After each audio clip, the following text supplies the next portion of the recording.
नमस्कार मित्रांनो. आनंदी मालिकेच्या आजच्या जबरदस्त भागामध्ये आपल्याला असं पाहायला मिळणार आहे की आता ह्या युगंधरमुळे आणि विद्याधरमुळे घरामध्ये खूप मोठं वादळ तांडव निर्माण झालं आहे. ह्या विद्याधरने युगंधरला असं काहीतरी बोलले की त्यामुळे हा युगंधर अक्षरशः अंथरुणाला खिळला आहे.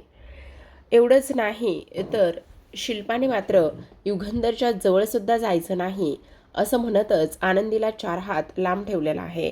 हेच आपल्याला या आजच्या भागात पाहायचं आहे. त्यामुळे हा व्हिडिओ फार इंटरेस्टिंग आहे.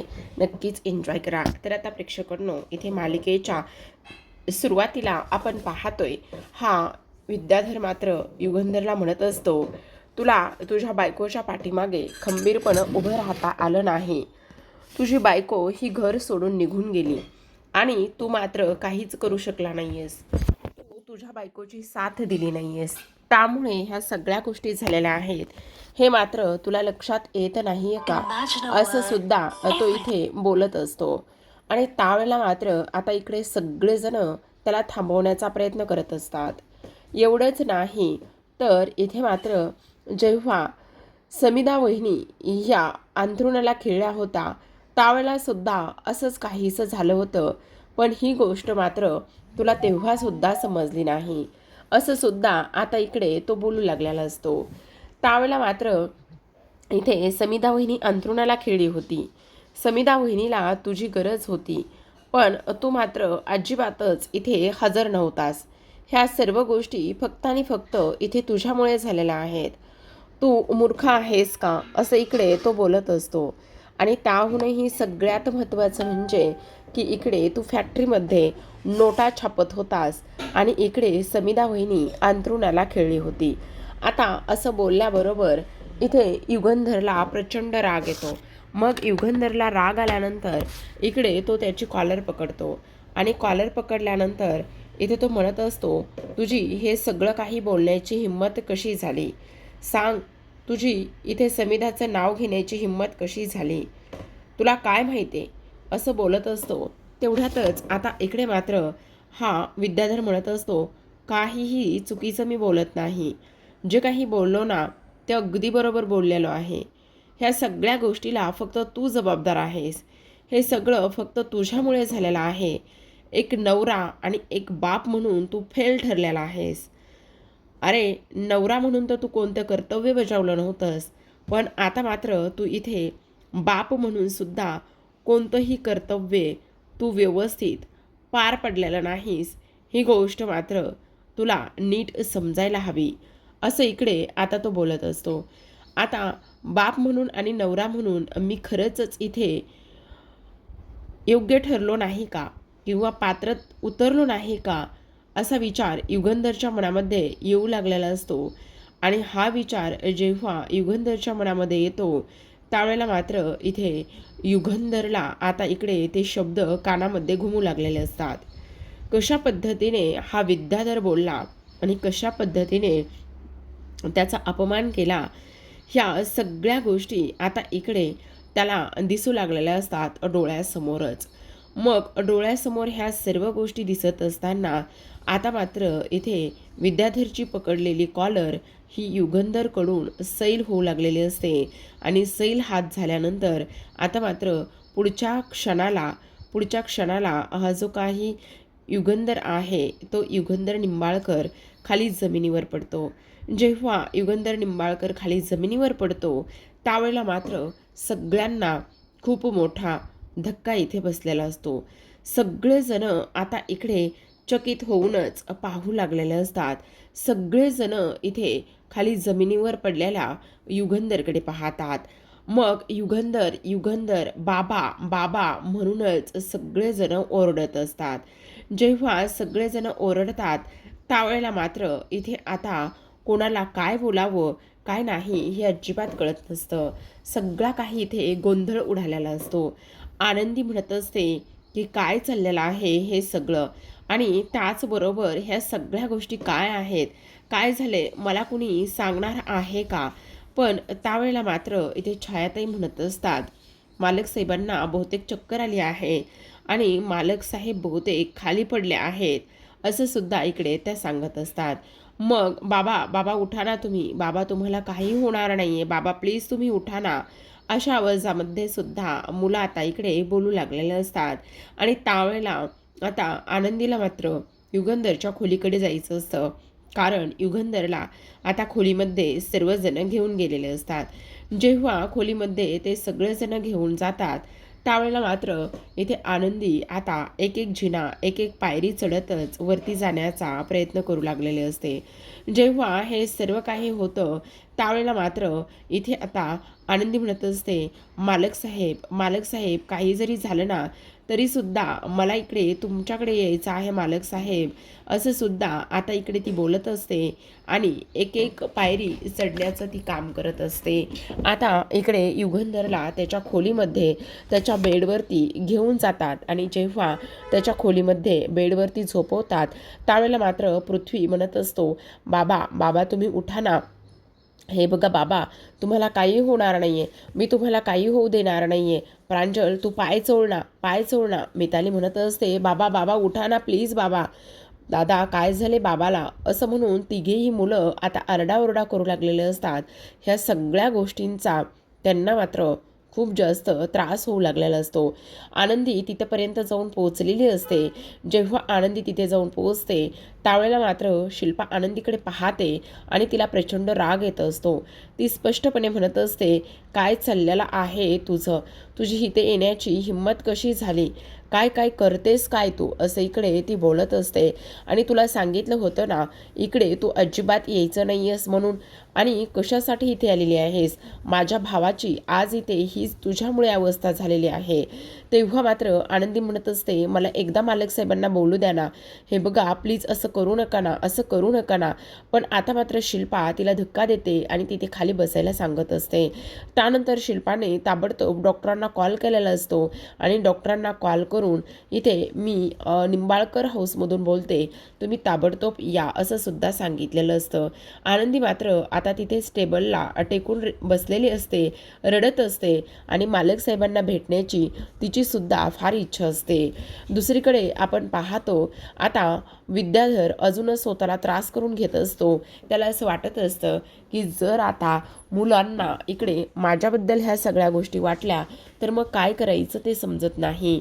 धनश्री येते आणि म्हणत असते, अहो ऐका ना, तुम्ही स्वतःच्या जीवाला एवढा त्रास करून घेऊ नका बरं, हे बघा थोडंसं पाणी प्या बरं, नका एवढं वाईट वाटून घेऊ, उगचच नाही तर तुमची अवस्थासुद्धा भावजिंगत व्हायची, असं धनश्री म्हणत असते.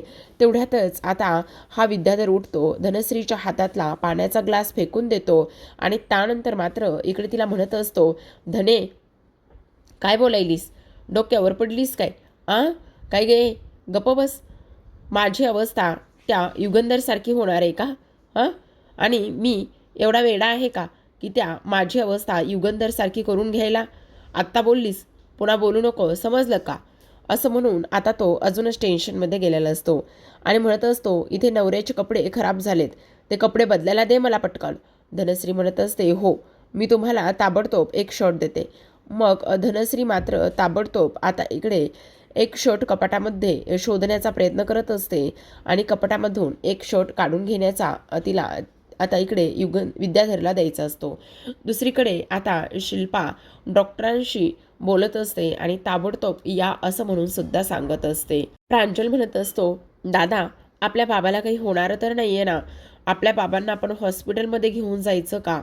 तेव्हा इकडे मिताली रडू लागते, बाबा उठा ना प्लीज, बाबा बाबा उठा ना प्लीज, असं इकडे ती म्हणत असते. त्यानंतर मात्र इथे पृथ्वी म्हणत असतो, प्रांजल गप्प बस, बाबांना काही होणार नाही आहे, तू काळजी करू नकोस. अरे दादा पण मला फार काळजी वाटते रे, ह्या सगळ्या गोष्टी कोणामुळे झाल्यात, हे बघ आता ते महत्त्वाचं नाही आहे, आता काय महत्त्वाचं आहे ते बघ. तेव्हा आनंदी उठते आणि मला मालक साहेबांना बोलू दे असं म्हणत असते. पण त्यावेळेला मात्र माई म्हणत असतात, अगं शिल्पा असं काय करतेस, तिचा नवरा आहे तो, मग तिला बोलू दे ना, तू एकदा तरी भेटू दे ना. शिल्पा म्हणत असते, या घरामध्ये कोणाचाही नवरा राहत नाही, कोणाचाही इथे कोणीही राहत नाही, इथे फक्त राहतो तो म्हणजे की शिल्पा निंबाळकरांचा भाऊ, कळलं. त्यामुळे हे बघ, हे जे काही खोट्या नवरा बायकोचं नातं आहे ना ते तिकडे दूरच ठेवायचं, समजलं. अजिबात इकडे ह्या सगळ्या गोष्टी करायच्या नाही आणि जर ह्या सगळ्या गोष्टी केल्यास तर मात्र गाठ माझ्याशी आहे हे मात्र तू ध्यानात ठेवायचं. जेव्हापासून तू माझ्या भावाच्या आयुष्यात आलीस तेव्हापासून ही सगळी काही पनवती लागलेली आहे. त्यामुळे माझ्या भावापासून 2 हात लांब राहायचं, कळलं? अजिबात माझ्या भावाच्या जवळसुद्धा तू यायचं नाही. शिल्पा, का करतेस असं? हे बघ, असं करू नकोस, असं करू नकोस ग. अगं तिला सुद्धा त्याला पाहावंसं वाटत असेल ना. दुसरीकडे डॉक्टर आलेले असतात. छायाताई ताबडतोब युगंधरला आता छायाताई युगंधरच्या खोलीमध्ये डॉक्टरांना घेऊन जात असतात आणि त्यावेळेला मात्र इकडे आता आनंदी ही रडत असते. ती म्हणत असते, मालक साहेब, काही जरी झालं ना तरी सुद्धा इथे तुम्ही लवकरात लवकर बरं होणं हे फार जास्त गरजेचं आहे, असं सुद्धा ती बोलत असते. दुसरीकडे आता आपण पाहतो इथे शलाका विद्याधरसाठी कुर्ता काढू लागलेली असते आणि तेवढ्यातच तिथे आता शलाका आलेली असते. जेव्हा शलाका तिथे येते त्यावेळेला ती पाहत असते की हे जे काही डॉक्टर आहेत ना ते डॉक्टर मात्र इथे एवढ्या घाईघाईमध्ये का बरं खोलीमध्ये गेले असतील, नेमकं काय बरं झालं असेल असा विचार आता इकडे ती करत असते आणि डिरेक्टलीच इथे विद्याधरच्या खोलीकडे निघते. इथे आता धनू विद्याधरसाठी एक कुर्ता काढत असते, पण तेवढ्यात शलाका डायरेक्टच आतमध्ये आल्यामुळे आता हिचं बिघडतं धनूचं. धनू विचार करत असते, ही बया अशी आतमध्ये कशी काय येते, आणि तेव्हा लागलीच म्हणत असते, काय गे शलाका, हां लाज लज्जा काय विकून खाल्लीस की काय, डोक्यावर पडलीस की काय, अशी रात्री अपरात्री कोणाच्याही खोलीमध्ये येतेस आणि रात्री अपरात्री कोणाच्याही खोलीमध्ये येऊन दरवाजा वगैरे वाजवायची पद्धत असती का नसती? त्यावेळेला मात्र ती म्हणत असते, अगं मी खाली बघितल्याच्या नंतर इथे कोणीच नव्हतं ना खाली, म्हणून म्हटलं की मी बेडरूममध्ये येते. त्यावेळेला ती म्हणत असते, हो खाली कोणी नव्हतं आणि म्हणून तू इथे बेडरूममध्ये आलीस? मग हॉलमध्ये जर एखाद्याच्या घरात कोणी नसेल तर डायरेक्टच त्याच्या बेडरूममध्ये जातात का? एवढी सुद्धा साधी तुला अक्कल नाही आहे का? असं सुद्धा आता इकडे ती बोलत असते. त्यावेळेला मात्र इथे ती म्हणत असते, अगे धने गप्प बसवर का, उगाच काही बोलू नकोस. त्यावेळेला मात्र धनू म्हणत असते, अजिबात माझ्या खोलीमध्ये थांबायचं नाही, चल आत्ताच्या आत्ता इथून बाजूला होत जा, आत्ताच्या आत्ता इथून निघून जायचं, कळलं का तुला? नाहीतर मी काय करेल सांगता येणार नाहीये. त्यावेळेला मात्र इथे आता ती म्हणत असते, हो का, तू काय करशील हे सांगता येणार नाहीये का? काय करणार काय आहेस तू, सांग, बोल. आता इकडे लगेचच हा विद्याधर म्हणत असतो, ए धने आणि इकडे तो कुर्ता आणि चल आत्ताच्या आत्ता इथून बाहेर हो. तेव्हा ती म्हणत असते, तुम्ही मला का बाहेर काढायला सा, ह्या शलाकाला बाहेर काढा ना. धने आत्ताच्या आत्ता बाहेर हो आणि दरवाजा बंद कर, समजलं? असं म्हणून तिला बाहेर काढलं जातं आणि दरवाजा बंद केला जातो. दुसरीकडे डॉक्टर आलेले असतात. जेव्हा डॉक्टर येतात त्यावेळेला लगेचच आता चेक करत असतात. डॉक्टर युगंधरला चेक करून झाल्यानंतर ते म्हणत असतात, हे बघा ह्यांचा BP फार जास्त शूट झाला आहे. खरं तर आत्ता यांना आयसूमध्ये टाकण्याची फार गरज आहे, पण त्यांची तब्येत एवढी नाजूक झालेली आहे ना की त्यांना ह्या बेडवरून थोडं जरी हलवलं ना तरीसुद्धा रिस्क आहे. त्यामुळे मला माफ करा, मी त्यांना इथे हॉस्पिटलमध्ये घेऊन जाऊ शकत नाही. पण तुम्हाला एक गोष्ट सांगू का, तुम्ही आत्ता त्यांना शांतता द्या, त्यांच्यासोबत इथे जास्त गर्दी करू नका, जेणेकरून त्यांना ह्या सर्व गोष्टींचा त्रास वगैरे होईल. हे बघा आत्ता त्यांची तब्येत फार जास्त नाजूक आहे. आता जर गरज पडली तर इकडे संध्याकाळी आपल्याला ह्या खोलीमध्ये ICU तयार करावं लागेल आणि इथे जर हे सगळं तयार केलं तरच मग इथे मात्र युगंधरला इथे आता बरं वाटू शकतं, असं सुद्धा आता इकडे तो बोलत असतो. आणि त्यावेळेला मात्र आता लगेचच इकडे शिल्पा म्हणत असते, चालेल डॉक्टर, तुम्ही अजिबात काळजी करू नका. तुम्ही जर म्हणत असाल ना की इकडे काही झालं तरी इथे युगंधरला आराम करायचा आहे किंवा इथे कोणीही थांबणार नाही, तुम्ही अजिबात काळजी करू नका. मिताली, प्रांजल, पृथ्वी, माई बापू, तुम्ही सगळेजण आत्ताच्या आता इथून चला, असं म्हणून आता शिल्पा सर्वांना बाहेर काढत असते. आता सर्वांना बाहेर काढल्यानंतर इथे आनंदी असते आणि आनंदी म्हणत असते, असं काय करताय ताईसाहेब, मला मला एकदा तरी त्यांच्याशी बोलू द्या ना, मला एकदा तरी मालक साहेबांशी बोलू द्या. हे बघा मी अक्षरशः इथे गप्प बसेल, मी एक शब्दसुद्धा बोलणार नाही, काही जरी झालं ना तरीसुद्धा मी काहीही करणार नाही, पण प्लीज मला इथून तुम्ही नका ना घेऊन जाऊ. त्यावर आता शिल्पा चिडते आणि म्हणत असते, डोक्यावर पडलीस का, आत्ताच्या आत्ता इथून निघायचं, कळलं? जेव्हापासून तू त्याच्या आयुष्यात आलीस ना तेव्हापासून त्याला पनवती लागलेली आहे, कळलं तुला? त्यामुळे तुझं आम्हाला काहीच ऐकायचं नाही आहे. चल चालती हो इथून. असं स्पष्टपणे ती बोलत असते आणि त्यानंतर तिला बाहेर काढण्याचा ती प्रयत्न करत असते. दुसरीकडे आता ह्या विद्याधरने शर्ट घातलेला असतो आणि तेव्हा शलाका म्हणत असते, आता मला सांगणार आहेस का नेमकं काय घडलेलं आहे आणि काय नाही ते. तेव्हा तो म्हणत असतो, अगं शलाका, खूप मोठा प्रॉब्लेम झालाय, काय झालंय ते तरी सांग. त्यावर तो म्हणत असतो, म्हणजे तिथे बाहेर जो काही घडलेला प्रकार आहे ना, तो सगळा प्रकार आता इकडे जशाला तसा तो सांगण्याचा प्रयत्न करत असतो. आणि हे सगळं झाल्यानंतर इथे मी त्याची कॉलर पकडली होती आणि ते सगळं मी रागाच्या भरात बोललो होतो. पण आता मात्र मला अजूनच दुसरी भीती वाटते. शलाका म्हणत असते, कसली भीती वाटते? अगं, ह्या सगळ्या गोष्टीला जर मुलांनी इथे मला जबाबदार मानलं तर काय करायचं मला कळत नाही. कारण जर मुलं याच्यातून माझ्या बाजूनी दुसरीकडे गेले तर मग काय करायचं ते मला कळत नाही आहे. काय करू सांग ना? त्यामुळे मला फार भीती वाटते. ह्या सगळ्या गोष्टी माझ्यासोबत उलट्या तर होणार नाही ना, असा विचार इकडे त्याच्या मनामध्ये आलेला असतो. काय करायचं तेच कळत नाही आहे. ह्या सगळ्या गोष्टी माझ्यामुळे तर झाल्यात, पण मुलांना असं वाटायला नको. तेव्हा शलाका म्हणत असते की, एक मिनटं, हे सगळं काय करून बसलास विद्याधर तू? तेच तर मला समजत नाही शलाका. जर आत्ता तुझ्याकडे काही पर्याय असला तर तो पर्याय तू मला नक्कीच सांग, असं सुद्धा आता इकडे तो तिला विचारत असतो. तेव्हा शलाका म्हणत असते, तुझ्या कपाटाला मी हात लावू शकते का? तेव्हा तो म्हणत असतो, का काय झालं? नाही सांग, तुझ्या कपाटाला जर मी हात लावत असते तर मला तू तसं सांग. हां लाव ना, काय करायचं तर कर. मग आता शलाका लगेचच त्याच्या कपाटाकडे जात असते. तेव्हा तो म्हणत असतो, शलाका काही कर, पण मला काहीतरी इथे क्लू दे, जेणेकरून इथे मुलं मुलं जे आहेत ना ती माझ्या बाजूनेच राहतील आणि ती मला सोडून कधीच जाणार नाही. मग शलाका कपाटातून एक बेल्ट बाहेर काढते आणि त्यानंतर विद्याधर समोर पकडते आणि त्याला सांगत असते. आता हे सगळं धनु दाराशी कान देऊनच ऐकत असते, कारण तिला असं वाटत असतं की या दोघांचं नेमकं चाललंय काय आणि कशाबद्दल ही शलाका हे सगळं काही सांगते, ह्या गोष्टी ती विचार करत असते. मग शलाका तो बेल्ट देते आणि विद्याधरला गुपचूप 4 गोष्टी सांगत असते. मग आता विद्याधर म्हणत असतं, वा शलाका वा, काय डोकंही राव तुझं, खरंच ना, मानलं बरं का तुला. आता मात्र ह्या सगळ्या गोष्टी केल्यास ना, त्यामुळे मला प्रचंड आनंद होतोय, असं सुद्धा आता इकडे तो तिला सांगत असतो. आता बघ, मी त्या पोरासनी कसं पुन्हा एकदा माझ्या बाजूला करून घेतोय, तर तू बघच नुसतं, असं सुद्धा तो इथे बोलत असतो. मग तेव्हा शलाका म्हणत असते, आता हा बेल्ट जो आहे ना, तो बेल्टच तुझ्या उपयोगाला येणार आहे, कळलं तुला? काही जरी झालं ना तरी मुलांसमोर जायचं आणि मुलांसमोर जाऊन इथे तुझ्याकडून चुकलंय आणि त्याचबरोबर इथे काही झालं तरी तू कसा इथे गरीब आहेस ह्या सगळ्या गोष्टी तू त्यांना दाखवून द्यायच्या आणि त्यानंतर असं सांगायचं की नाही, काही झालं तरी तुम्ही मला मारा, नाही नाही तुम्ही नका मला मारू, इकडे मी एक काम करतो, मी स्वतःला मारून घेतो, असं म्हणून ह्या सगळ्या गोष्टी तू करायच्या आणि ह्या बेल्टने स्वतःवरच इथे वार करून घ्यायचे, असं आता इकडे ती सांगते. आणि हे सगळं काही ऐकल्याबरोबर आता मात्र विद्याधर प्रचंड आनंदात असतो. त्याला असं वाटत असतं की आता इकडे मुलं माझ्या बाजूने नक्कीच होतील. पण इथे मात्र धनश्रीला ह्या सगळ्या गोष्टींचा खूप राग आलेला असतो. ती इथे विचार करत असते, कसला मूर्ख आहे ना हा माणूस, तो स्वतःचा भाऊ अंथरुणाला खिळलाय आणि त्यानंतर तो अशा पद्धतीने वागतोय. दुसरीकडे ती खाली जाते तर इकडे सगळेजण बाहेर हॉलमध्ये येऊन बसलेले असतात.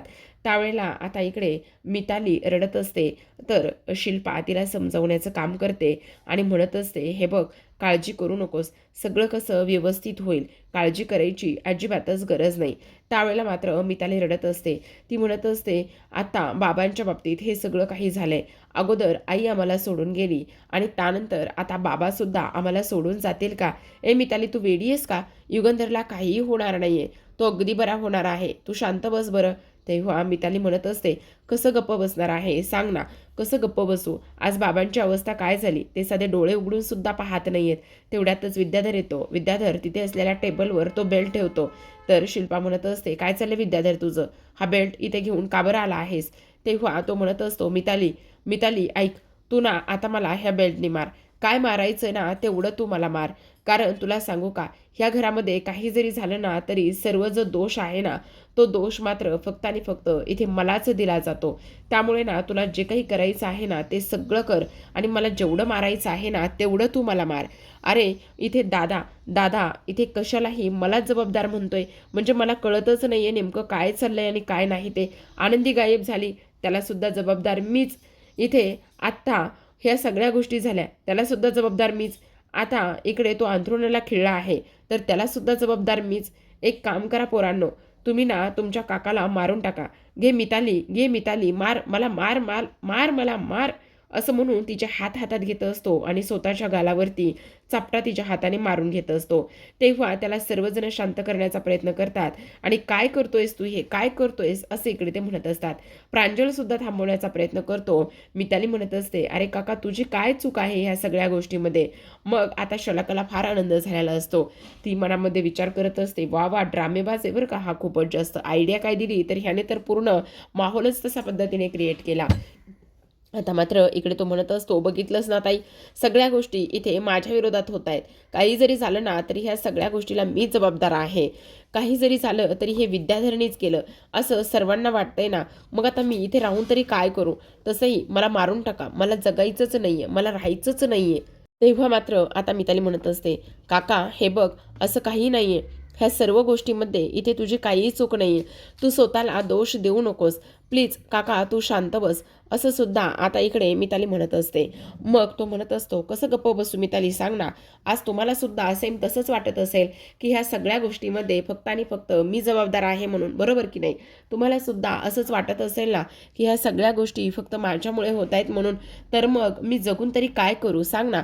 नाही राहायचंच नाहीये मला इकडे अशा पद्धतीने जगायचंच नाहीये. कारण जर इकडे तुम्हाला असं वाटत असेल की हे सगळं माझ्यामुळे होतंय म्हणून, तर मग मी राहून काय करू. त्यावर आता इकडे हे म्हणत असते, शिल्पा गप्प बस, काय चाललंय काय विद्याधर तुझं, घरामध्ये वातावरण काय आहे. इकडे तुझा तो भाऊ अंथरुणाला खिळला आहे आणि तू मात्र अशा पद्धतीने हा सगळा ड्रामा करतोस. आत्ताच्या आत्ता गप्प बस बरं का. एक शब्दसुद्धा मला तुझं ऐकून घ्यायचं नाही किंवा बोलायचं नाही, कळलं. गप्प बस म्हणून सांगितलं ना. मग आता मात्र सगळेजण विद्याधरला सहानुभूती दाखवू लागलेले असतात. तर आता प्रेक्षकांनो, आजच्या भागामध्ये एवढंच. उद्याचा भाग पाहायचा असेल तर नक्की चॅनलला सबस्क्राईब करा. उद्याच्या भागामध्ये आपल्याला असं पाहायला मिळणार आहे की आता इथे मात्र हा जो काही विद्याधर आहे, तो विद्याधर एक पांढरी साडी घेतो आणि ती साडी घेऊन तो आनंदीच्या अंगावर फेकत असतो. तो म्हणत असतो, आनंदी आनंदकडे जिकडे तिकडे चोहीकडे, आता ही पांढरी साडी घालायची तू तयारी कर. कारण तुला एक गोष्ट सांगू का, आता इकडे हा जो काही युगंधर आहे ना, तो अंथरुणाला खिळलाय आणि तू लवकरच विधवा होणार आहेस, असं सुद्धा आता इकडे तो तिला सांगत असतो. आणि त्यानंतर लगेचच आता इथे तो म्हणत असतो, बघितलंस त्या तुझ्या नवऱ्याला मी पोरांबद्दल 4 शब्द बोलले तर तो अंथरुणाला खिळलाय.